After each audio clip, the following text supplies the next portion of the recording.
Saat mereka tiba di lumbung, mereka diserang dengan alat pertanian berat. Serangannya sangat brutal guys. Tengkorak mereka hancur, tubuh mereka bersimbah darah. Yang paling menyedihkan,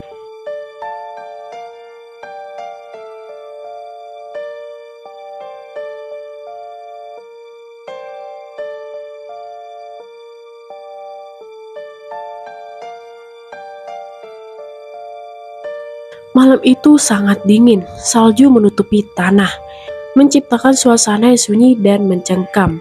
Di sebuah peternakan terpencil di Jerman, sebuah tragedi mengerikan akan segera terjadi. Keluarga Graber yang hidup damai di Hinterkaifeck tidak pernah menyangka bahwa malam itu akan menjadi malam terakhir mereka guys. Sebuah jejak kaki misterius muncul di salju, berjalan menuju rumah mereka. Tapi anehnya, tidak ada jejak yang kembali guys. Apa yang sebenarnya terjadi di peternakan Hinterkaifeck? Siapa yang membantai satu keluarga dengan cara yang begitu sadis? Dan yang lebih mengerikan, apakah si pembunuh benar-benar manusia?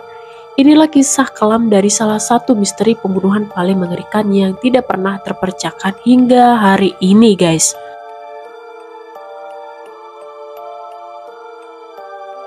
Hinterkaifeck adalah sebuah peternakan kecil yang terletak di Bavaria, Jerman. Tempat ini cukup terpencil, jauh dari pemukiman lain, dikelilingi oleh hutan yang sunyi. Keluarga yang tinggal di sini adalah keluarga Graber. Andreas Graber 63 tahun, istrinya Cecilia 72 tahun, putri mereka Victoria Gabriel 35 tahun, serta dua cucu mereka, Cecilia kecil 7 tahun dan Joseph 2 tahun. Mereka juga baru saja memperkerjakan seorang pembantu bernama Maria yang mulai bekerja di rumah itu pada 31 Maret 1922.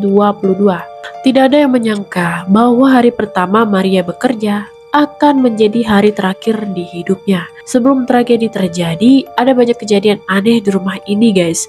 Beberapa hari sebelum pembunuhan, Andreas Graber curhat ke tetangganya tentang sesuatu yang mengganggu pikirannya guys. Ia menemukan jejak kaki di salju yang datang dari arah hutan menuju rumahnya. Tapi yang lebih aneh, tidak ada jejak yang keluar lagi. Siapapun yang masuk, dia tidak pernah pergi guys.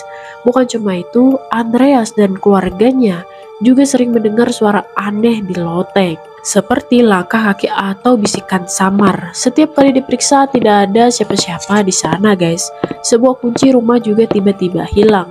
Dan lebih anehnya, Andreas menemukan sebuah surat aneh yang tidak jelas dari mana asalnya guys. Tapi bukannya pergi atau meminta bantuan, keluarga Graber memilih untuk tetap tinggal di rumah itu. Keputusan yang akan berakhir tragis guys.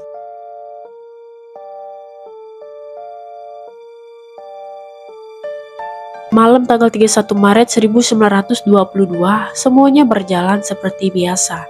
Tidak ada yang mencurigakan, tidak ada tanda-tanda orang asing di sekitar rumah. Tapi di tengah malam, entah bagaimana, si pembunuh berhasil memancing 4 orang keluar satu persatu ke lumbung. Andreas, Cecilia tua, Victoria, dan Cecilia kecil. Tidak ada yang tahu pasti bagaimana si pembunuh melakukannya.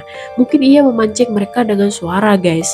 Atau mungkin ia sudah mengintai keluarga itu cukup lama untuk tahu kebiasaan mereka. Saat mereka tiba di lumbung, mereka diserang dengan alat pertanian berat. Serangannya sangat brutal guys. Tengkorak mereka hancur, tubuh mereka bersimbah darah. Yang paling menyedihkan, Cecilia kecil ternyata tidak langsung mati. Oh my god. Dari hasil otopsi, diketahui bahwa gadis kecil itu masih hidup selama beberapa jam setelah serangan guys. Ia ketakutan, kesakitan, dan dalam kondisi shock. Ditemukan bukti bahwa ia merobek rambutnya sendiri dalam ketakutan sebelum akhirnya meninggal guys. Setelah membantai mereka di lumbung, si pembunuh masuk ke dalam rumah. Maria, sang pembantu baru, tewas di tempat tidurnya.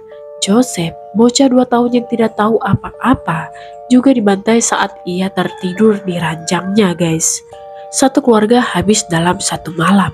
Yang paling mengerikan dari kasus ini bukan hanya cara pembunuhannya, Tapi setelah membantai satu keluarga, si pelaku tidak langsung kabur guys. Beberapa hari setelah pembunuhan, tetangga melihat asap keluar dari cerobong tanah. Itu berarti ada seseorang di dalam rumah guys.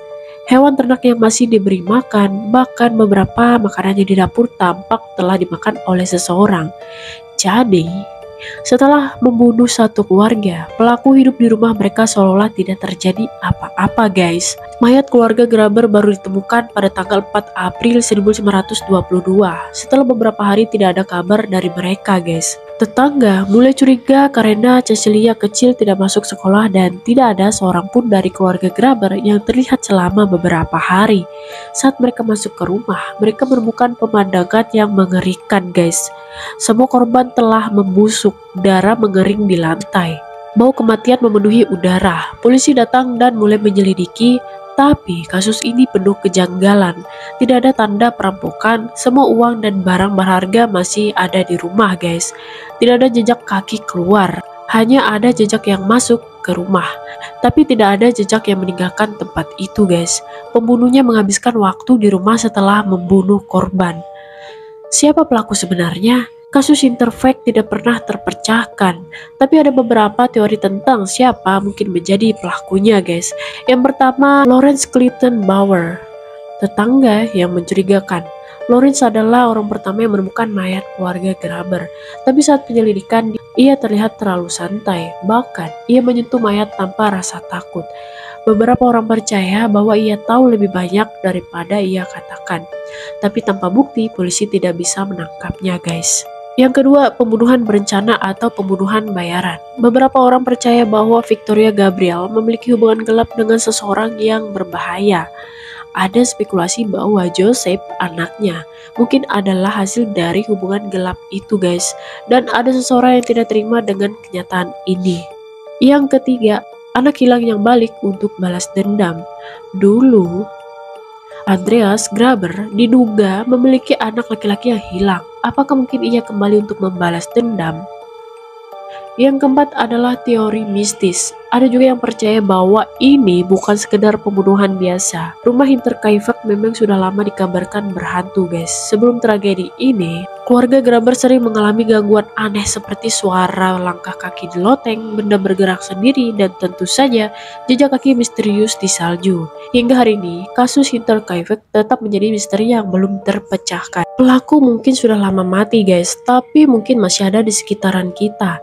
Dan yang lebih menyeramkan, bagaimana mungkin seseorang masuk ke rumah tanpa pernah keluar lagi?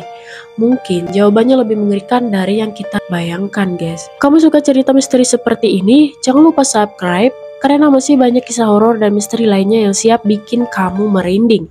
Hati-hati sebelum tidur, siapa tahu ada jejak kaki di luar rumahmu malam ini guys.